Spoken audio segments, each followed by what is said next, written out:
అందరికీ నమస్కారం. నేను మీ Sulochana Sambangi. Welcome to my channel. ఈరోజు ఒక టేస్టీ పుడింగ్ని రెడీ చేసుకుందామండి. హాట్ సమ్మర్ కదా, మరి కూల్గా తినాలనిపిస్తుంది పెద్దవాళ్ళ నుంచి చిన్నవాళ్ళ వరకు కూడా. ఈజీగా మనం బ్రెడ్ కస్టర్డ్ పుడింగ్ని రెడీ చేసేసుకుందాం. అలాగే పిల్లలు హాఫ్ డే స్కూల్స్ కదా, మధ్యాహ్నం నుంచి ఇంట్లోనే ఉంటారు. కూల్గా ఏదో ఒకటి అడుగుతూ ఉంటారు కదా, మరి ఈజీగా తక్కువ టైంలో మనం చక్కగా చేసి పెట్టవచ్చు. ఈ పుడింగ్ అనేది ఎలా తయారు చేసుకోవాలో చూసేద్దామా. ఫస్ట్ ఆఫ్ ఆల్ ఒక స్టవ్ మీద ఒక బాల్ని పెట్టుకోవాలి.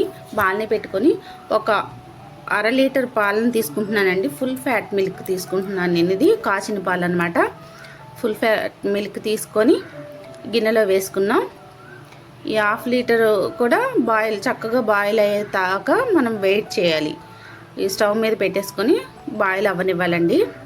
చక్కగా మధ్య మధ్యలో కలుపుతూ వచ్చిన మీగడని పాలల్లోకి వేస్తూ ఉండాలన్నమాట. ఈ మీగడ పాలతో చేస్తున్నాం కదా, ఈ పుడింగ్ చాలా బాగుంటుంది, చాలా హెల్తీ కూడా. చూడండి, ఇలా మరుగుతూ ఉంటాయి కదా, ఇలా మరగదిద్దామండి మనం. మరిగిన తర్వాత పాలల్లోకి చక్కగా మనం ఒక్కొక్క ఇంగ్రీడియంట్స్ని యాడ్ చేసేసుకుందాం. మరి ఇప్పటి వరకు కూడా సబ్స్క్రైబ్ చేయని వాళ్ళు ఎవరైనా ఉంటే ఖచ్చితంగా సబ్స్క్రైబ్ చేయండి. మరి ఈ వీడియోస్ మీకు అందరికీ అందాలి అంటే, నోటిఫికేషన్ వెంటనే రావాలంటే బెల్ ఐకాన్ కూడా మనం టచ్ చేస్తే మీకు వీడియోస్ కూడా వెంటనే వస్తాయండి. ఇలా చూడండి, పాలు చక్కగా మరుగుతున్నాయి కదా, పొంగుతున్నాయి చక్కగా. ఇలా మీగడంతా కూడా పాలల్లోకి వేసేసుకుంటూ ఉండాలి. ఫుల్ ఫ్యాట్ మిల్క్ తీసుకున్నాం కదా మనం, చక్కగా మీగడ పట్టేస్తూ ఉంటుంది. ఇలా వేసుకుంటూ మనకి మరిగిపోయాయి కదండి. దీనిలో ఇప్పుడు మనం షుగర్ అవి వేసుకునే ముందు కస్టర్డ్ని కలిపి ఉంచుకుందామండి. ఒక గిన్నె తీసుకుంటున్నాను నేను. ఈ గిన్నెలోకి 1 స్పూను కార్న్ఫ్లోర్ తీసుకుంటున్నాను నేను. కార్న్ఫ్లోర్ కస్టర్డ్ ఈ రెండు మిశ్రమం మిక్స్ చేస్తున్నాను అనమాట. మొత్తం కార్న్ఫ్లోర్తో అయినా చేసుకోవచ్చు మీకు అవైలబుల్ ఉంటే, లేదంటే కస్టర్డ్ ఉంటే కస్టర్డ్తో కూడా చేసుకోవచ్చు, లేదంటే ఇవి రెండు మిక్స్ చేసి కూడా చేసుకోవచ్చు అనమాట. ఇలా 1 స్పూన్ కస్టర్డ్ తీసుకొని, 1 స్పూను కార్న్ఫ్లోర్ తీసుకొని 1 స్పూను కస్టర్డ్ తీసుకుంటున్నాను నేను. కొంచెం వేసుకుంటున్నాను, కొంచెం తక్కువ వేసాను కదా స్పూన్కి, అందుకే 1 spoon cornflour, 1 spoon custard powder తీసుకొని 1 కప్పు మిల్క్ యాడ్ చేసుకుంటున్నానండి. పచ్చిపాలు, చల్లారిన పాలు అనమాట, కాచి చల్లార్చిన పాలు. పచ్చిపాలు అంటే కాచి చల్లార్చిన పాలు కొంచెం తీసి పక్కన పెట్టుకున్నాను నేను ఇది కలపటానికి. దీనిలో వేసి పిండి ఉండలు ఏమీ లేకుండా చక్కగా కలిసేలాగా కలుపుకోవాలన్నమాట. ఈ పాలల్లో కార్న్ఫ్లోరు ప్లస్ కస్టర్డ్ పౌడరు ఇవి రెండు కూడా మంచిగా మిక్స్ అవ్వాలి పాలల్లో. ఒకవైపు మనకు పాలు కూడా మరిగిపోయాయి కదా, దీనిలోకి ఇప్పుడు మనం షుగర్ని యాడ్ చేసుకుందామండి. దీనికి తగినంత షుగర్ని కూడా యాడ్ చేసుకోవాలి.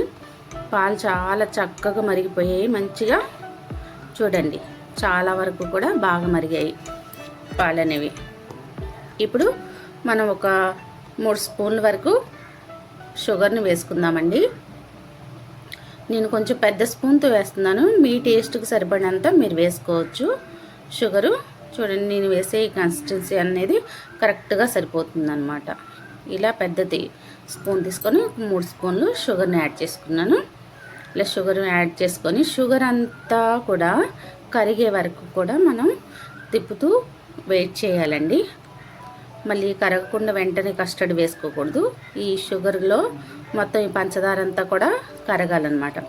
1 బాయిల్ వస్తే సరిపోతుందండి. 1 బాయిల్ వచ్చినంతలోపు మనకి షుగర్ అనేది మెల్ట్ అయిపోతుంది మిల్క్లో. చూడండి, ఇట్లా చక్కగా. ఇప్పుడు ఇలాచీ కూడా వేసుకుందాం. దంచి పెట్టుకున్న ఇలాచీ ఒక 4 ఇలాచీ వేస్తున్నాను నేను. ఫ్లేవర్ బాగుంటుంది కదా. లేదా మీరు మిక్సీ పట్టైనా వేసుకోవచ్చు, నేను దంచి వేసాను. మీరు మిక్సీలో పౌడర్ లాగా చేసుకొని షుగర్ వేసి యాలకులు మిక్సీ పడితే బాగా మెత్తగా గ్రైండ్ అవుతాయి అన్నమాట తొందరగా. ఇప్పుడు మనం కస్టర్డ్ పౌడర్ కలిపి ఉంచుకున్నాం కదండి, ఈ పాలని, కస్టర్డ్ కలిపిన పాలని దీనిలో యాడ్ చేసుకుందాం. చూడండి, కలుపుతూ యాడ్ చేసుకోవాలి. ఇది కూడా పిండి ముద్దలు అవ్వకుండా, అంటే పిండి ముద్దలు అలా లేకుండా కలుపుతూ కొంచెం పోసుకుంటూ మనం కలుపుకోవాలి. మరీ తిక్కుగా ఉండకూడదండి ఇది. చూడండి, ఎందుకంటే మనం బ్రెడ్లో వేస్తాం కాబట్టి కొంచెం పలచగానే చేసుకోవాలి. ఇలా పలుచగా చేస్తేనే మనం వేసిన బ్రెడ్ లోపలికి వెళ్తుందన్నమాట. ఈ కన్సిస్టెన్సీ అయితే మనకి సరిపోతుంది ఖచ్చితంగా. ఇలా మొత్తం అంతా కూడా మిక్స్ అయ్యగానే మనం స్టవ్ మంచిగా ఉండలు ఏమీ లేకుండా కలిపేసుకోవాలి. కలుపుకొని స్టవ్ ఆపేసుకోవాలండి. ఇదైతే మనకు సరిపోతుంది. ఈ కన్సిస్టెన్సీ చక్కగా సరిపోతుంది. ఇలా పిండి ముద్దలు మాత్రం లేకుండా మనం చూసుకోవాలన్నమాట. ఇలా అంతా కూడా స్టవ్ ఆపిన తర్వాత కొంచెం చల్లారనివ్వాలండి. ఈ కస్టర్డ్ అనేది కొంచెం చల్లారితే మనకి ప్రాసెస్ అనేది మనం చేసుకోవచ్చు అనమాట. ఇట్లా చక్కగా స్టవ్ ఆపేసుకుందాం. ఇప్పుడు స్టవ్ ఆపుకున్న తర్వాత బ్రెడ్ ఒక 8 పీసులు తీసుకుంటున్నానండి. బ్రెడ్ సైజెస్ తీసుకొని ఇలా ఎడ్జస్ట్లు కట్ చేసుకుందామండి. బ్రౌన్గా ఉన్న ఎడ్జస్ట్లు ఉన్నాయి కదా, అవి కట్ చేసేసుకొని పక్కన పెట్టేసుకుందాం. వీటిని కూడా మనం బ్రెడ్ క్రమ్స్ చేసుకోవచ్చు, వేస్ట్ చేయాల్సిన అవసరం లేదు. చక్కగా డీప్ ఫ్రైలు ఏమైనా చేసుకున్నప్పుడు యూజ్ చేసుకోవచ్చు అనమాట. ఇలా ఎడ్జస్ట్లన్నీ కూడా తీసేసి పక్కన పెట్టేద్దాం. ఇప్పుడు ఒక బౌల్ తీసుకుంటున్నాను నేను. ఒక గాజు బౌల్ తీసుకొని మీ దగ్గర ఏ బౌల్ అవైలబుల్ ఉంటే అది తీసుకోండి. ఇలా ఒక 2 బ్రెడ్ స్లైసెస్ని పెట్టాను. సైడ్ కూడా పెడదామండి. మొత్తం అంతా కవర్ చేసేద్దాం. గ్యాప్ ఏమీ లేకుండా చక్కగా సర్దుకోవాలి. బ్రెడ్ని అంతా కూడా చిన్న స్లైడ్ పెడదాం. చూడండి, ఇట్లా పెట్టేసిన తర్వాత మనం తయారు చేసుకున్న కస్టర్డ్ని ఇలా వేసేసుకుందాం. మరీ స్మూత్గా రావాలి బాగా అనుకుంటే మాత్రం షుగర్ సిరప్ యాడ్ చేసుకోండి. మీరు ఈ బ్రెడ్లోకి ఫస్ట్ షుగర్ సిరప్ వేసిన తర్వాత ఈ కస్టర్డ్ మిల్క్ మిశ్రమాన్ని వేసుకోండి. లేదా ఇలాగే బాగుంటుంది అనుకుంటే మీ ఇష్టం. ఇట్లా డైరెక్ట్గా కస్టర్డ్ను కూడా వేసేసుకోవచ్చు అనమాట.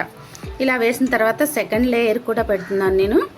ఇలా బ్రెడ్ పెట్టేద్దామండి, సర్దేద్దాం. కస్టర్డ్ మీద చక్కగా సర్దేసిన తర్వాత గ్యాప్ లేకుండా చూసుకొని మళ్ళీ మిగతా కస్టర్డ్ మిల్క్ కూడా మనం ఈ మిశ్రమాన్ని కూడా కస్టర్డ్తో చేసిన మిశ్రమాన్ని కూడా వేసేసుకుందామండి.